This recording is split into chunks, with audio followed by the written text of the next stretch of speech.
اکثر یہ دیکھنے میں آتا ہے کہ جو خواتین پریگننسی کے مرحلے سے گزر رہی ہوتی ہیں وہ بہت زیادہ چڑچڑی رہتی ہیں، بہت زیادہ اپسیٹ رہتی ہیں، اکثر جو ہیں وہ بہت زیادہ ڈاؤن رہتی ہیں، جس کی وجہ اکثر یہی کہی جاتی ہے کہ یہ ایک ہارمونل چینجز کسی بھی خاتون کے اندر ہو رہے ہوتے ہیں اور یہ ایک ٹیمپرری فیز ہوتا ہے. یہ انزائٹی، یہ ڈپریشن، یا اگر ہم اس کو اسٹریس کا نام بھی دے لیں تو یہ ایک ٹیمپرری فیز ہوتا ہے. آفٹر دا ڈیلیوری یہ چیزیں سیٹل ڈاؤن ہو جاتی ہیں. لیکن بہت سی خواتین میں، میجورٹی آف دا ویمن، ان میں یہ چیز دیکھی گئی ہے کہ جیسے ہی ڈیلیوری ہوتی ہے اور اس کے بعد کے جو تھوڑے سے مہینے ہوتے ہیں، 1.5 مہینہ 2 مہینے، اس میں خواتین بہت زیادہ ڈپریشن میں چلی جاتی ہیں. اب ڈپریشن مختلف وجوہات کی وجہ سے ہو سکتا ہے. ایک بچے کی ذمہ داری آ گئی تو کس طرح سے بچے کو سنبھالا جائے گا، اور اسپیشلی وہ خواتین جن کے ہاں پہلے بچے کی پیدائش ہوئی ہوتی ہے، یا وہ جب اپنی باڈی میں مختلف چینجز کو دیکھتی ہیں، اپنے آپ کو مرر میں دیکھتی ہیں، تو آبویسلی ماں بننا آسان کام نہیں. موٹاپے کا شکار وہ ہوئی ہوتی ہیں، حد و حال جسم کے تبدیل ہو گئے ہوتے ہیں، اس وجہ سے بھی ڈپریشن میں آ رہی ہوتی ہے. اور ہمارے یہاں پر ایک پاکستانی سوسائٹی کی اگر ہم بات کریں، یا میرے خیال میں اگر ہم بھارت کی بھی بات کریں، ایشین کلچر کچھ ایسا ہے کہ سب سے زیادہ عورت کو سٹریس اس کی پریگننسی اور پریگننسی کے بعد دیا جاتا ہے، جس سے آبویسلی اس کی مینٹل ہیلتھ بہت زیادہ متاثر ہوتی ہے. پوسٹ پارٹم ڈپریشن پر ہم آج بات کریں گے. وہ ڈپریشن جو نارملی خواتین میں ڈیلیوری کے بعد ہوتا ہے، اس کی وجوہات کیا ہے، ہونے کی ریزنز کیا ہیں، اور الٹیمیٹلی اس کو گیٹ ریڈ کیسے کیا جا سکتا ہے، اس سے چھٹکارا کیسے پایا جا سکتا ہے. ہمارے ساتھ سائیکالوجسٹ ڈاکٹر امرین گل اس وقت شو میں موجود ہیں. امرین صاحبہ، thank you so much for being with us today. امید کرتے ہیں آپ کی عید اچھی گزری ہوگی. اچھا، starting from the post partum depression, یہ ڈپریشن بیسیکلی ہوتا کیا ہے اور ہوتا کیوں ہے؟ سب سے پہلے ہم ڈیفائن کرتے ہیں روما کہ پوسٹ پارٹم ڈپریشن کو ہم پوسٹ نیٹل ڈپریشن بھی کہتے ہیں. ٹھیک ہے. پوسٹ پارٹم ڈپریشن وہ ہے جو کہ بچے کی ڈیلیوری یا بچے کی برتھ کے بعد ہوتا ہے. سب سے پہلے تو سمجھنا ضروری ہے کہ ڈپریشن کی سمٹمز کیا ہوتی ہیں، پھر ہم پوسٹ پارٹم پہ آئیں گے، جس میں 2-4 اس کی کلاسیکل سمٹمز ہوتی ہیں، جس میں کہ آپ نے خود ہی کہا انٹروڈکشن میں کہ چڑچڑاپن، سٹریس ہوتا ہے، انگزائٹی سمٹمز بھی ہوتی ہیں، انسان کو رونا، کرائنگ ایپیسوڈز ہوتی ہیں، لو موڈز جو ہیں وہ اس میں ہوتے ہیں، سمجھ نہیں آ رہی ہوتی، ہر چیزیں برڈن لگ رہی ہوتی ہیں. تو یہ اس کی کلاسیکل سمٹمز ہیں اوور آل ایک ڈپریشن کی. اب جب آپ پوسٹ پارٹم ڈپریشن کی بات کرتے ہیں تو اس کی ڈفرینٹ ریزنز ہوتی ہیں. اس میں بایولوجیکل ریزنز بھی ہیں اور سائیکولوجیکل ریزنز بھی ہیں اور سوشل ریزنز بھی ہیں. 1 by 1 میں صرف میں بتاؤں گی کہ جس میں بایولوجیکل ریزنز کا جو میجر جو حصہ ہے، جو کردار ہے، وہ ہارمونز کا اوپر اور نیچے ہونا ہے. اگر آپ نوٹ کریں کہ جیسے فیمیلز کے اندر مینسٹرول سائیکلز بھی جب ہوتے ہیں تو اس میں ہارمونز جو ہیں وہ اوپر اور نیچے ہوتے ہیں، کیونکہ یہ پورا ایک پروسیس ہے جو کہ فیمیلز کے اندر سٹارٹ ہوتا ہے، پھر وہ پیک پہ جاتا ہے، پھر آبویسلی پریگننسی اور یہ چائلڈ برتھ کے پروسیس سے پورا گزرتے ہیں، اور اس کے بعد پھر مینوپوزل ڈپریشن ہوتا ہے. یہ جو آپ نے پوسٹ پارٹم ڈپریشن کا کہا، تو اس میں ایک تو ڈیورنگ پریگننسی ہارمونل چینجز آ رہی ہوتی ہیں. یہ بالکل اسی طرح آسان الفاظ میں روما، جیسے ہماری باڈی کے اندر کیلشیم یا اور ڈفرینٹ چیزوں کی جو ہے وائٹامن سی یا ڈفرینٹ وائٹامنس کی کمی ذاتی ہو جاتی ہے، تو ہم اس کو بیلنس کرنے کے لیے پھر آرٹیفیشلی باہر سے اس کو پورا کرتے ہیں، ایدر تھرو ڈائٹ اور تھرو میڈیسنس. آئرن کی اگر اکثر آپ نے دیکھا ہوئے گا کہ پریگننٹ وومن کے اندر کمی ہو جاتی ہے تو ان کو پھر آرٹیفیشلی ان کو آئرن بھی دیا جاتا ہے. اسی طرح جو فیمیل ہارمونز ہوتے ہیں، جن میں کہ پرائمرلی جو ہے وہ آپ کے پروجسٹرونز ہوتے ہیں، ان کی جو ہے وہ کمی ذاتی ہوتی ہے، جس کے سے موڈز بھی جو ہیں وہ کافی اس میں افیکٹ ہوتے ہیں. اور جب بچے کی برتھ ہوتی ہے تو اس کے بعد ایک سڈن اس کے اندر جو فال آتا ہے، اس کی وجہ سے برین کے اندر کچھ کیمیکلز ہوتے ہیں، آسان الفاظ میں ان کو بتا دیتی ہوں، نیورو ٹرانسمیٹرز یا ہارمونز، جن میں سے کچھ ہیپی ہارمونز ہوتے ہیں، کچھ سیڈ ہارمونز ہوتے ہیں. چونکہ آپ کا پورا سائیکل ڈسٹربڈ ہو جاتا ہے، جس کی وجہ سے وہ تھوڑے سے جو سیڈ ہارمونز ہیں ان کا لیول ہائی چلا جاتا ہے اور ہیپی ہارمونز کا لیول جو ہے وہ کم ہو جاتا ہے. یوزلی یہ سٹارٹ ہو جاتا ہے رائٹ آفٹر برتھ. جو NHS اس کے بارے میں کہتا ہے، یا جو سائیکولوجیکل ایسوسیشنز اس کے بارے میں کہتی ہیں کہ یہ 1st to 3rd week after child birth یہ سٹارٹ ہو جاتا ہے، and it can prolong from 3 months to 6 months، اور sometimes ویری ریئر کیسز ہیں it can prolong to 1 year even. تو یہ ذہن میں رکھنا چاہیے کہ چائلڈ برتھ یوزلی فرسٹ، آپ نے جیسے کہا کہ فرسٹ ڈلیوری کے بعد ہوتا ہے، لیکن ناٹ آلویز ٹرو. کچھ ایسی بھی پریگننسیز دیکھی گئی ہیں جس میں سیکنڈ یا تھرڈ کے بعد بھی پوسٹ پارٹم ڈپریشن ہوتا ہے. جو ڈائلیما ہے جو اس میں ایک میں کہتی ہوں کہ very thankful to you that you spoke on this issue, کہ بہت سے لوگوں کو یہ چیز پتہ ہی نہیں کہ بچے کی برتھ کے بعد ڈپریشن ہوتا ہے. اور انفارچونیٹلی گھر والے کیا کہتے ہیں کہ جی پہلا بچہ ہویا ہے تے نانو خوشی نہیں ہے گی، یا اسپیشلی اگر بوائے کی برتھ ہو جائے، یا فرض کریں کہ 2 بیٹیوں کے بعد بیٹے کی یا 2 بیٹوں کے بعد بیٹے کی ہوئی، تو وہ یہ کہتے ہیں کہ جی یہ خوش کیوں نہیں ہے، کیا وجہ تم خوش کیوں نہیں ہو. اب کسی کو یہ سمجھ نہیں آ رہا کہ the female the mother is going through depression because of that imbalance of hormones, chemical changes جو باڈی کے اندر آ رہے ہیں. آپ نے اس کو ایکسپلین تو کر دیا، لیکن اس کے آپ نے بتا دیے سمٹمز کیا ہو سکتے ہیں، رونا بار بار، اپسیٹ رہنا، ڈاؤن رہنا، چڑچڑاپن ہونا، لیکن یہ ایپیسوڈز کب تک جاری رہتے ہیں؟ رائٹ آفٹر دا برتھ، اور پھر کتنے عرصے تک یہ کنٹینیو جیسے میں نے آپ کو کہا اس کی ویریشنس ہیں. یوزلی یہ 3 months کے اندر آٹومیٹیکلی جیسے جیسے باڈی آپ کی جو ہے وہ نارمل روٹین پہ آتی ہے 3 months میں ہو جاتا ہے. لیکن اگر یہ 3 months میں یا اس سے زیادہ پرولونگ کرے تو it is very much important that one should consult a psychologist, one should consult a psychiatrist through آپ کی جو بھی گائناکالوجسٹ ہیں اس کے تھرو اگر وہ نہیں ہو رہا. کیونکہ آپ کو پتہ ہے جیسے آپ نے بھی بات کی بایولوجیکل ریزن تو ہے، لیکن اس کے جو سائیکولوجیکل آپ نے کہا اس کی مینٹل ہیلتھ پہ ایفیکٹ ہوتا ہے. اس کو سمجھ نہیں آ رہی، especially if it is a first born child, تو اس کو نہیں پتہ چل رہا کہ میں نے ہینڈل کیسے کرنا ہے. اور یہ بھی اس کے اوپر ایک سوشل سٹریس ایک اور بہت زیادہ ہوتا ہے جس میں کہ ایکسپیکٹ کیا جاتا ہے کہ when you have your first baby you should know everything. آپ نے بچے کو سنبھالنا کیسے ہے، اس کو نہلانا کیسے، اس کو اچھا اب نیو بورن بیبی جو وہ مدر کا بھی فرسٹ ایکسپیرینس ہم بھول جاتے ہیں. اور اگر اس کا وہ فرسٹ ایکسپیرینس ہے تو even she her self is very stressful کہ کچھ ہو نہ جائے. آپ کو پتہ ہے اس میں جو ہے مدرز پینک کافی ہو جاتی ہیں، ان کو سمجھ نہیں آ رہی ہوتی، چیزیں میسڈ اپ ہو جاتی ہیں.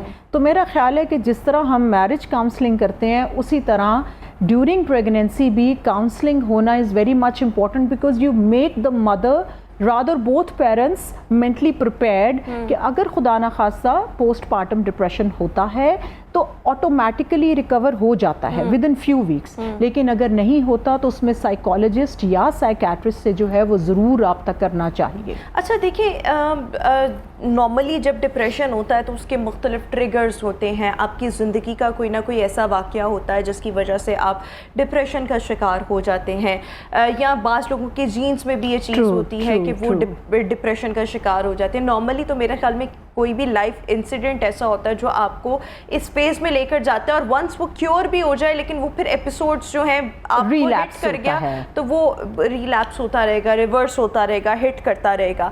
جب ہم اس طرح کے پوسٹ پارٹم ڈپریشن کی بات کرتے ہیں، واٹ ڈو یو تھنک اس کے ٹریگرز کیا کیا ہوتے ہیں؟ اس کا ٹریگر یہی ہے کہ بچے کا پہلا ایکسپیرینس ہے یا باڈی میری چینج ہو رہی ہے؟ اس کے ٹریگرز کیا ہوتے ہیں؟ دیکھو جو اس میں مین ٹریگرز ہیں نا وہ بایولوجیکل ہیں، بایولوجیکل اور سائیکولوجیکلی جو کہ ہائی اسٹریس جسے کہتے ہیں نا the ones who are at a higher risk of stress prone personalities. ہوتا کن کن کو ہے؟ یعنی کسی کو بھی ہو سکتا ہے، یہ کسی کو بھی ہو سکتا ہے، یہ آپ کو مجھے کسی کو بھی ہو سکتا ہے. سڈن ہارمونس کا چینج ہونا، ہاں لیکن اس میں 2-3 چیزیں ضروری ہیں.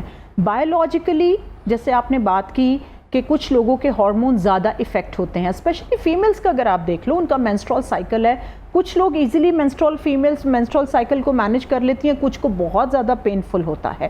تو اسی طرح ویریشنز چائلڈ برتھ میں بھی ہوتی ہیں. نمبر 2 آپ نے کہا اس کا ٹریگرنگ پوائنٹ سائیکولوجیکل اس کا وہ ہے کہ the ones who are at a higher risk of stress. آپ نے کبھی نوٹ کیا ہوگا کہ جن فیملیز کے اندر، جن کپلز کے اندر چائلڈ برتھ تھوڑی ڈیلے ہو جاتی ہے، کچھ سالوں کا گیپ آ جاتا ہے، اینڈ اف دے کنسیو تو ان میں جو سٹریس ہے ان فیمیلز کے اندر بہت زیادہ، اسپیشلی ان فیمیلز کے اندر جن کے اندر 1 یا 2 یا اس سے زیادہ ابارشنز ہو چکی ہوں، تو ان میں بھی سٹریس لیول بہت زیادہ پہلے سے ہی ہو جاتا ہے کہ پتہ نہیں آگے کیا ہوگا. تو یہ سارے وہ فیکٹرز ہیں جو کہ ultimately again is a circular relationship. اگر آپ نیگیٹو سوچ رہے ہیں، اگر آپ اسٹریسفل ہیں کہ پتہ نہیں کیا ہوگا، اب ایفیکٹ کیا ہوگا، ابورٹ تو نہیں ہو جائے گا، یا میں کوئی ٹریٹمنٹ لے رہی ہوں تو اس کا بایولوجیکلی کیمیکل ہارمونس کے اوپر بھی ایفیکٹ آئے گا. تو میرا جو سب سے زیادہ جس کو میں اس میں کہتی ہوں کہ پریگننسی کے دوران the most important is the mental health of the mother, اور اس میں جو رول کنٹریبیوٹ جس کا سب سے زیادہ ہے وہ آپ کے اسپاؤس کا ہے, کہ وہ آپ کو انڈرسٹینڈ کرے. اگر آپ کا موڈ افیکٹ ہو رہا ہے, آپ کے موڈ سوئنگز آ رہے ہیں اس کے اندر, تو اس کو سمجھنا بہت ضروری ہے. اور ہمارے یہاں پر سب سے زیادہ ایک عورت کو سفر جو ہے اپنی پریگننسی اور پریگننسی کے فوراً بعد ہی کرنا پڑتا ہے, اور اس پر ایکسٹرا برڈن جو ہے وہ ڈال دیا جاتا ہے. بہت اچھے ہسبینڈز بھی ہوتے ہیں, بہت اچھے سسرال بھی ہوتے ہیں, لیکن سب اچھے اور سب مطلب اچھا جو ہے وہ نہیں ہوتا. انڈرسٹینڈنگ, کمپیٹیبلٹی کی بات ہوتی ہے. دیکھیں انسائٹ کی بھی بات ہے. اچھا, ایک اور امپورٹنٹ چیز, اگر کسی کی ہسٹری رہی ہے ڈپریشن کی, لیکن وہ ایٹ ون اسٹیج آ کے, at some stage of life آ کے وہ چیز بہتر ہو گئی ہے, لیکن کیا وہ زیادہ پرون ہے to catch this postpartum depression? کہ اگر زندگی میں اس کو یہ ہسٹری رہی ہے, کبھی کبھی ڈپریشن ہو جاتا ہے, ایپیسوڈز ہوتے ہیں, تو وہ اس میں کیا زیادہ چانسز ہوتے ہیں پوسٹ پارٹم ڈپریشن کے؟ ہاں دیکھیے, ریسرچ اس پہ ڈفرینٹ ہوئی ہے. سم ٹائمز کہا یہی جاتا ہے کہ they are at a higher risk, جن میں کہ پہلے ڈپریشن کے جو ہے, یا جن میں پی ایم ایس ہوتا ہے. P M S is a premenstrual syndrome, کہ جن کو ڈیورنگ مینسٹرول سائیکل بھی بہت زیادہ جن کے موڈ سوئنگز ہوتے ہیں, ان میں چانسز پوسٹ پارٹم یا پوسٹ نیٹل. آپ نے کبھی بات کی کہ چائلڈ برتھ یا ڈلیوری کے بعد ہی نہیں, پری نیٹل ڈپریشن بھی ہوتا ہے. Prenatal is before the birth, postnatal is after the birth.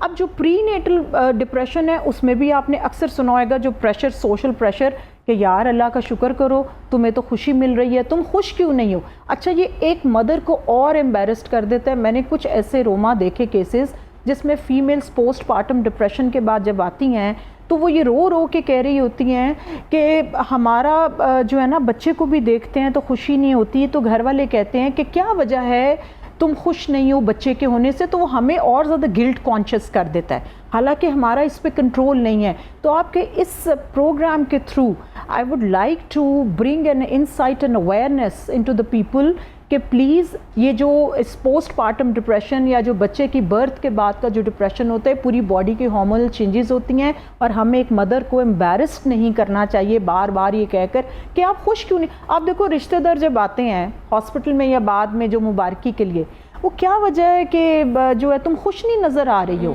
کیا وجہ ہے کہ تم بچے کو نہیں پکڑ رہی ہو. اس کی سپیس دینی چاہیے, اور اگر کسی کے موڈ سوئنگز ہو رہے ہیں یا وہ آپ کو خوش نہیں نظر آ رہا, تو میرے خیال میں تھوڑا سا انڈرسٹینڈ بھی کرنا چاہیے, کاؤنسلنگ بھی کروانی چاہیے, سیشنز کروانے چاہیے. ایون میں تو یہاں پر ہیلپ جو ہے اپنی وہ پروفیشنل ہیلپ کی ضرورت ہوتی ہے, اور یہاں پر میں صرف کپل سیشن نہیں کرتی, میں فیملی کی جو ہے اس سٹیج کے اوپر کاؤنسلنگ. اور میرے پاس آج کل جو بچے آتے ہیں میرج کاؤنسلنگ کے لیے before they enter into a میٹریمونیل relation ship, I always speak about these issues کہ شادی کے بعد ان ایشوز کے لیے آپ تیار رہیں, کیونکہ اگر آپ مینٹلی پریپیئرڈ ہوئیں گے تو you are in a better position to cope with that. اب جن فیمیلس کو پتہ ہے کہ یہ پوسٹ پارٹم ڈپریشن ہوتا ہے, آئی گیس ان کی بہتر انسائٹ ہوئے گی کہ یار یہ ایک بایولوجیکل پروسیس ہے, اور مجھے اس کو کوپ کرنے کے لیے ایک پروفیشنل ہیلپ کی ضرورت ہے.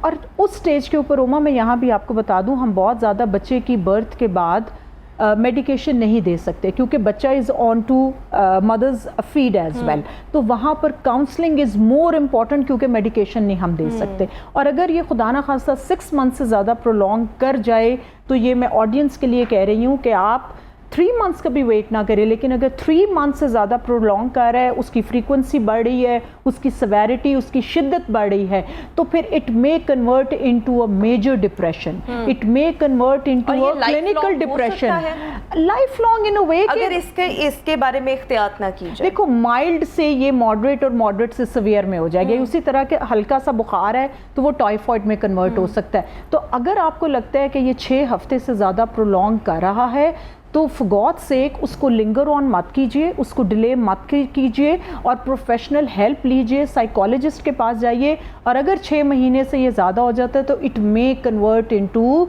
Major depression. یہاں پر میں ایک چھوٹی سی 1-2 ایگزامپلس دوں گی.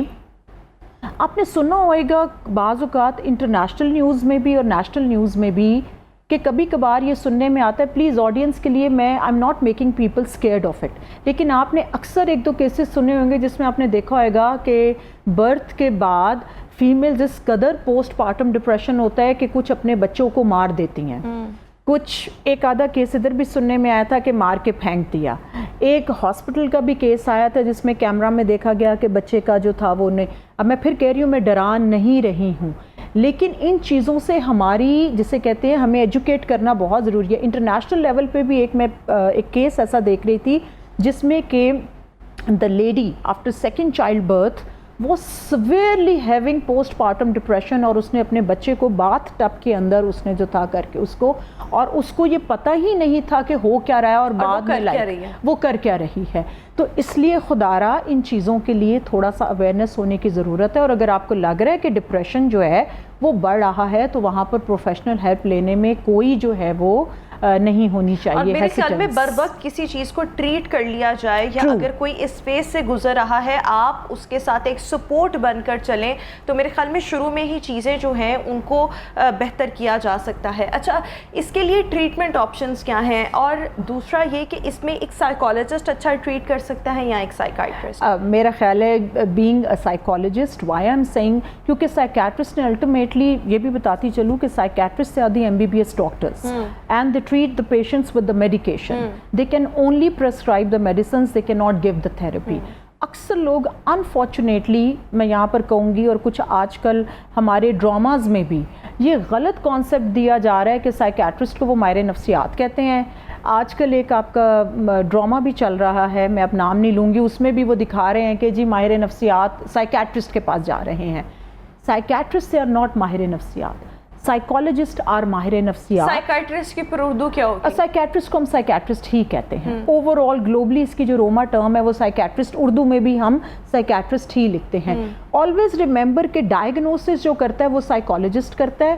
کچھ ایسے ہوتے ہیں ہمارے سائیکوسس کے ایشوز یا سائیکوٹک ایشوز, یا جو بہت زیادہ کلینکل جس کو کہتے ہیں کہ سیویرٹی کے جہاں پر کہ میڈیکیشن کی ضرورت ہوتی ہے, وہاں پر پھر سائیکالوجسٹ ساتھ ساتھ جو ہے سائیکیٹرسٹ کے بھی ریفر کرتے ہیں, جن کو it's just like that if somebody is diabetic, تو آپ اپنی ڈائٹ کو مینٹین کریں گے, آپ اپنی ہیلتھ جو نیوٹریشنسٹ ہے اس سے تو لیں گے ہیلپ, لیکن ساتھ ساتھ جو ہے وہ آپ اپنی ڈائبیٹک کی میڈیکیشن بھی لیں گے. Similarly same goes for hypertension. Options کیا ہوتے ہیں؟ ویل پوسٹ پارٹم ڈپریشن کے لیے ان دا بگننگ شروع کے 3 سے 6 مہینے میں اگر آپ کو لگ رہا ہے سیویرٹی بڑھ رہی ہے تو ہم جو ہے وہ تھیراپی اور سیشنز کے تھرو جو ہے وہ کوشش کرتے ہیں. 6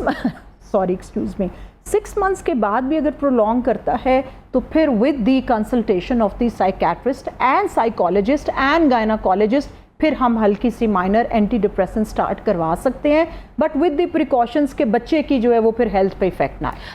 اچھا, اس سب کے ساتھ ساتھ ایک آخری سوال کہ اس سب میں, اس تمام پروسیس میں جو پوسٹ پارٹم ڈپریشن والے ہم اگر کوئی خاتون گزری ہے, ایک ہسبینڈ کا سپورٹیو ہونا کتنا امپورٹنٹ ہے, گھر والوں کا امپورٹنٹ ہونا کتنا ضروری ہے, گھر والوں کا رول ایکچولی میں کتنا is the vital role of the spouse first and the family.